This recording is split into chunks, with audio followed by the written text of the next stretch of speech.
The suspect, this is the first time he mentions a clothing description. He says, the suspect was dressed in an unknown color suit.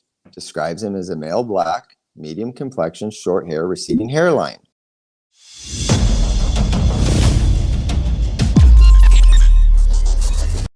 They just had the, the Biggie Smalls behind the music on VH1. Yeah. To be honest, I didn't even see that one yet. But some people told me that it was edited with some new info with some of the old footage, so I didn't get a chance to see it. It was a guy that was on the case and everything, and he was pretty much pointing fingers at Suge Knight, saying Suge Knight had something to do with Biggie Smalls being killed and whatnot. I can't sit there and put that type of information out there if I'm not 100% on it.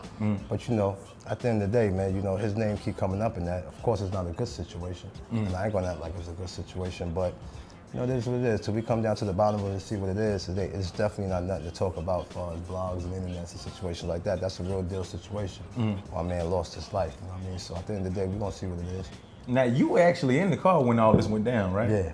You're like, so did you see the guy walking up? Did you get like a positive ID on him? Nah, because he wasn't, the guy didn't walk up. When we pulled out of the museum, we got to that red light. It was a car that just pulled up on us with one dude in it. He came there and handled his business, just pulled right up and started firing shots into Big door. I was right behind Big, so all of us just had that reaction. We just all got down in the truck. The truck rolled a little bit. When we all hopped up, the only one that didn't get out the car was Big.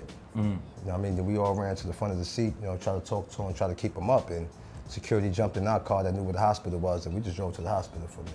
We was leaving from the museum where they had the Vibe after party. So we went out the regular way everybody else went out. I don't know if it was another exit or another doorway somewhere. We didn't worry about it or look for that shit, you know what I mean? So if any nigga was scheming or something, he seen the whole situation right then and there.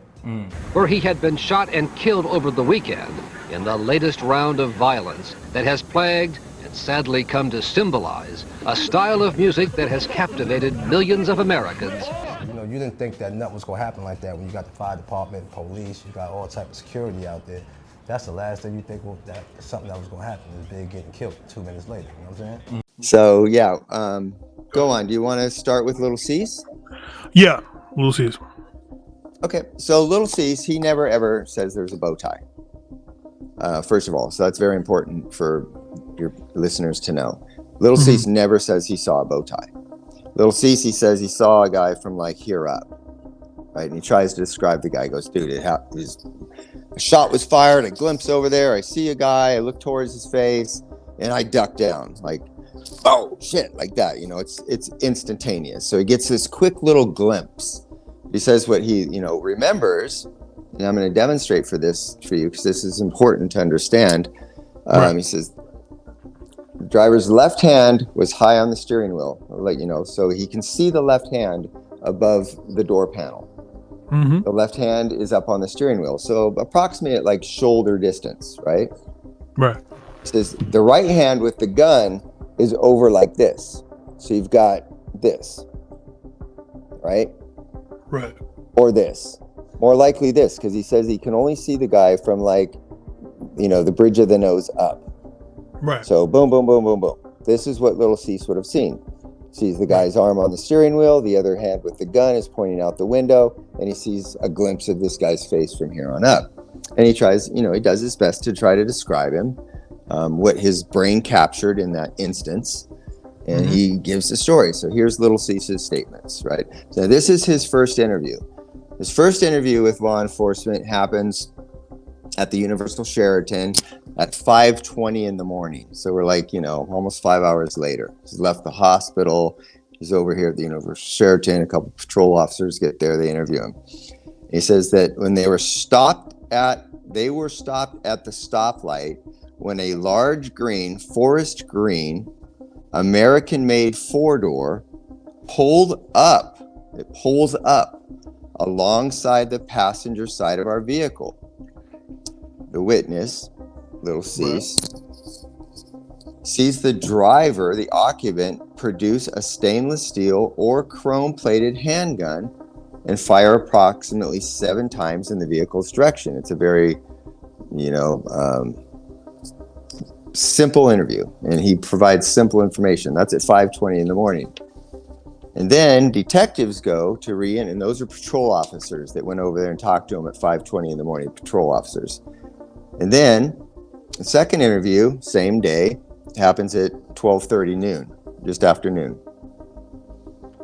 Detectives Felix and Edwards are over there, and C says, he talks about stuff leading up to the shooting, and he says that as they pulled up to the red light, suddenly a male black driver pulled up alongside our vehicle. The suspect pointed a dark color handgun in their direction and started shooting into the vehicle.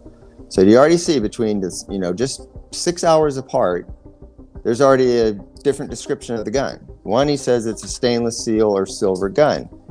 In this interview, and I'm not criticizing Cease. I'm just saying this is how information is not always consistent. You're doing your best, but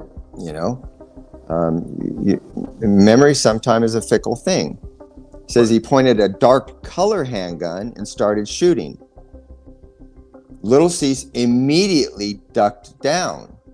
He described the shooter as a male, brown-skinned, fade-style haircut, maybe 24, 25 years old. So he says it's a male black, he's brown-skinned, he's got a fade-style haircut, 24, 25. Either a stainless steel gun or a dart gun. So this is all the day that Biggie shot, right? This is all that day. He does 2 interviews, and this is what he's saying. Very limited information. He doesn't give a suspect description of the clothing. He never mentions anything about a bow tie. He's just saying this shit happened fast, man, and I'm telling you what I know. Right. So then the third interview, which happens on the 20th. So now we're, 11 days later, he gets interviewed again by the same 2 detectives. And this one's at One Police Plaza. This is in Teaneck, New Jersey. I'm sorry, One Police Plaza. I think this is in New York. Yeah, sorry about that. I was reading Little Cease's address on Teaneck. Anyways, yeah, so this is on the 20th, and he says, again, everything that's leading up to the shooting. He says the first vehicle had cleared the tri-light. So he's corroborating Eugene Deal's story here. He says the first vehicle cleared the tri-light at Wilshire and Fairfax. Our vehicle was stopped at the light.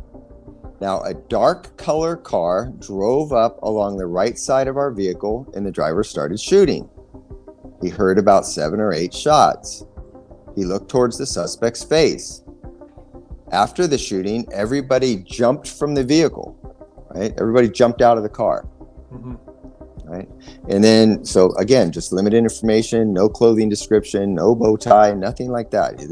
He's just providing this really basic information because that's all he really saw. It says, and then of course it goes on, and they show him pictures, 6-packs with people in it. And one of the people in the 6-packs is Keefe D. He's like, oh yeah, this guy was at the party. I know him. He's come around before, blah, blah, blah. So the rest of that interview kind of goes and focuses on, the association with Keefe D and Bad Boy. All right. So then the 4th interview, which happens April 21st. So now have gone from March into April. So this is almost a month later. The next interview happens almost a month later. Same story. He's talking about Keefe D and, being at the party and everything leading up to the shooting. And then in this one, he says that the suspect vehicle drove up along the passenger side. It's important because this is not a car that's already parked. He's saying this vehicle drives up. They're stopped again at the red light. And now he says, I saw a blue steel handgun come out of the driver's window, and I heard several shots. So now we've gone from a chrome or stainless to a dark to a blue steel. The suspect, this is the first time he mentions a clothing description. He says the suspect was dressed in an unknown color suit. Describes him as a male black, medium complexion, short hair, receding hairline. He described the suspect's vehicle as dark green. So in 2 interviews, he says it's dark green or forest green. So he's saying it's a green car. Right? He's the closest person to ever come to that car, other than obviously Biggie, right? So he's the closest person to ever come to that car. So he's said in several interviews it's green. He never ever says that it's black, right? So that's his 4th interview.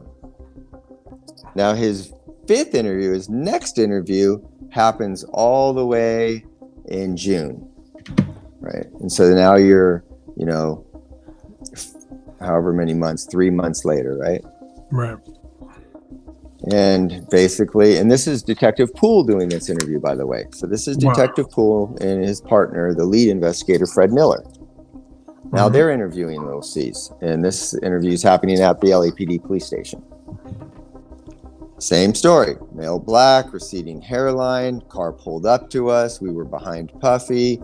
The car that pulled up, the driver did the shooting. This again, he says now he's dressed in a suit. Right? He's just dressed in a suit. He doesn't know a color he says it's a dark color suit.